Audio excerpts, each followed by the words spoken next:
دوستو، بزرگوں، عزیزوں، السلام علیکم ورحمۃ اللہ وبرکاتہ۔ جو اسلام مذہب ہے، یہ اللہ کا دیا ہوا دین ہے، دین اسلام۔ جو بھی شخص دین اسلام میں داخل ہوتا ہے، دین اسلام قبول ہوتا ہے، مسلمان ہوتا ہے، وہ اللہ کے قانون کے تابع ہو جاتا ہے، اس کے رسول کے قانون کے تابع ہو جاتا ہے۔ وہ یہ تسلیم کرتا ہے کہ میں اللہ کے حکموں کو مانوں گا، اس کے رسول کے حکموں کو مانوں گا۔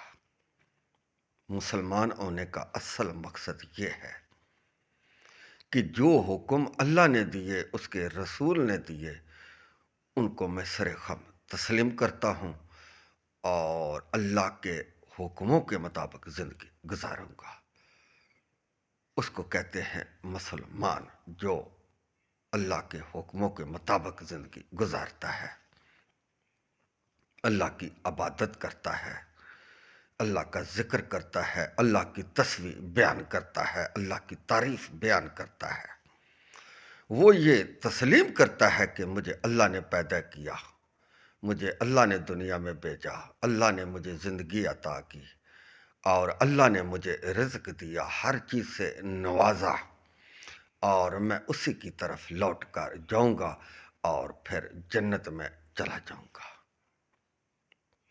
مسلمان ہونے کا اصل مقصد یہ ہے کہ دنیا میں نیکی کرنی اور نیکی پھیلانی، بدی خود بھی نہیں کرنی اور لوگوں کو بھی بدی سے روکنا، امن سکون سے زندگی گزارنی، اخلاق سے بات کرنی، پیار سے بات کرنی، محبت سے بات کرنی، کسی کو تکلیف نہیں دینی۔ اگر کوئی تکلیف دیتا ہے تو دیتا رہے، اس تکلیف کا جواب خوشی سے دینا، پیار سے دینا، محبت سے دینا، حوصلے سے دینا۔ یہ مسلمانوں پر ذمہ داری ڈالی گئی ہے کہ آپ نے لوگوں کو اللہ کے دین کی دعوت دینی ہے، اللہ کے دین کی دعوت دینی ہے، خود بھی دین پر کاربند رہنا اور لوگوں کو بھی اس کا حکم دینا۔ اصل میں مسلمان ہونے پر یہ ذمہ داری عائد ہوتی ہے، جو مسلمان ہوتے ہیں ان پر یہ ذمہ داری عائد ہوتی ہے، وہ ہر کسی کو جوڑے رکھے، توڑے نہیں، چاہے کسی بھی مذہب کا ہو، اس کے ساتھ پیار محبت سے رہنا، اس کو تکلیف نہیں دینی۔ اگر آپ کسی کو تکلیف دو گے، اگر وہ آپ سے کمزور ہے تو وہ آپ سے نفرت کرے گا، اگر وہ آپ کے برابر کا ہے تو پھر وہ آپ سے جھگڑا کرے گا۔ اور کسی کے ساتھ ناراض نہیں ہونا، اسلام میں یہ پہلی شرط رکھی گئی ہے۔ جو بھی آپ کے پاس آئے، آپ سے کوئی بات پوچھے، کوئی مسئلہ پوچھے، اس کو بتانا۔ یہ نہیں کہنا کہ کل تم مجھ سے لڑے تھے، آج تم مجھ سے مسئلہ پوچھنے آئے، یہ ہرگز نہیں کرنا۔ اگر آپ کسی سے ناراض ہو جاؤ گے تو پھر تو بات چیت بند ہو جائے گی، پھر آپ اسلام کی دعوت کیسے دے سکتے ہیں؟ اس بات سے اللہ نے اور اللہ کے رسول نے منع فرمایا، کسی سے ناراض مت رہو۔ اگر کوئی شدید ناراضگی پیدا ہو جائے تو 3 دن سے زیادہ ناراض نہ رہو، 3 دن سے زیادہ ناراض نہ رہو۔ یہاں ہمارے تو کئی سال بیت جاتے ہیں، یا ہمارے جو مسلک ہے وہ آپس میں کئی زمانوں سے ناراض ہیں، کشمکش میں ہیں۔ یہ ہرگز نہیں کرنا چاہیے۔ مسلک بنا لینا یہ کوئی بڑی بات نہیں ہے، ناراضگی پیدا کرنا یہ بڑی بات ہے، نفرت پیدا کرنا یہ بڑی بات ہے، بدسکونی پھیلانا یہ بڑی بات ہے، یہ ہرگز نہیں کرنی چاہیے۔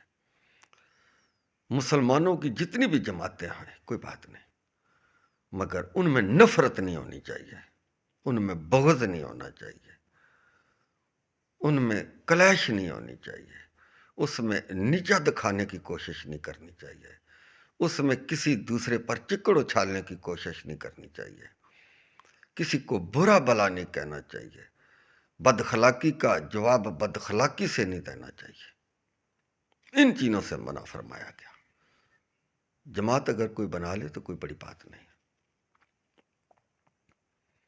تو ہمیں چاہیے کہ ہم ایک جھنڈے کے نیچے آ جائیں، اپنے جو اختلافات ہیں ان کو پیار محبت سے ختم کریں، نہ کہ دشمنی میں پیدا کریں۔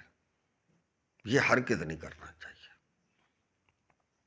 ہم سب مسلمان آپس میں بھائی بھائی ہیں، ایک حصہ تکلیف میں ہو دوسرا کبھی آرام سے نہیں سو سکتا۔ جس مسئلے سے آج ہم دو چار ہیں، یہی وہ بڑا مسئلہ ہے کہ ہم نے ایک بدن کے حصے کو ناراض کرتے ہیں، پھر دوسرے سکون سے نہیں رہ سکتے۔ اپنی صف کے اندر اتحاد پیدا کرنا چاہیے۔ یہ مسلمانوں کو سب سے پہلے حکم دیا گیا کہ آپس میں ایک جان ہو کر رہنا ہے تم نے۔ جب تم ایک جان ہوگے تو پھر باہر سے آپ پر کوئی حملہ نہیں کر سکتا، کوئی آپ کے اندر دراڑ نہیں ڈال سکتا۔ ایک گھر ہے، اگر اس میں نچاکی پیدا ہو جائے تو جو اس کے دشمن ہوتے ہیں گھر والوں کے، وہ سب ایک دوسرے کے بغل میں آ جاتے ہیں، پھر اپنے اپنے مشورے ترکیب تو کھدے سب شروع کر دیتے ہیں۔ جب گھر اتفاق میں ہو، گھر کے آدمی اتفاق میں ہو، تو پھر دوسرے لوگ اس میں دراڑ نہیں ڈال سکتے۔ یہی وہ بڑا مسئلہ ہے جس سے آج ہم دوچار ہیں کہ ہماری صفوں میں دراڑ پیدا ہوگی، اور جو ہمارے دشمن ہیں وہ ان میں گھس آئے ہیں اور وہ اپنے بدلے لے رہے ہیں۔ یہ ہماری اپنی نالائکی کی وجہ سے یہ سب کام ہو رہے ہیں کہ ہم نے اپنی صفوں کے اندر دراڑ پیدا کر لیں۔ آج سے 600-700 سال پہلے آپ اندازہ کر لیں کہ ہماری صفوں میں کتنا بڑا اتحاد تھا۔ کسی بھی مسلک کے بزرگ آ جائیں، وہ ہمارے بزرگ ہیں۔ علم والا کوئی بھی آدمی ہو، کسی بھی مسلک کا ہو، وہ بزرگ ہوتا ہے۔ علم والا آدمی اچھا ہوتا ہے، اس کو ہم خود برا بناتے ہیں، وہ برا نہیں ہوتا۔ اس کو بدنام کرنے کی ہم کوشش کرتے ہیں۔ کسی بھی معزز حضرات، یہ میری بات ذرا غور سے سنیں، کسی بھی مسلک کا ہو، کسی بھی فرقے کا ہو، علم والا آدمی وہ بزرگ ہوتا ہے۔ جب ہم اپنے بزرگوں کی عزت کرنا سیکھ جائیں گے تو ہمارے بہت سارے مسئلے حل ہو جائیں گے۔ جب ہم اپنے بزرگوں کی عزت کرنا سیکھ جائیں گے، اپنی صفوں کے اندر اخلاق پیدا کریں گے، ایک دوسرے کی بات سننے کا حوصلہ پیدا کریں گے، تو پھر ہمیں کوئی بھی دراڑ نہیں ڈال سکتا۔ اللہ رب العزت ہم سب مسلمان بہن بھائیوں کو آپس میں پیار محبت سے رہنے کی اللہ توفیق عطا فرمائے۔ وآخر دعوانا ان الحمد للہ رب العالمین۔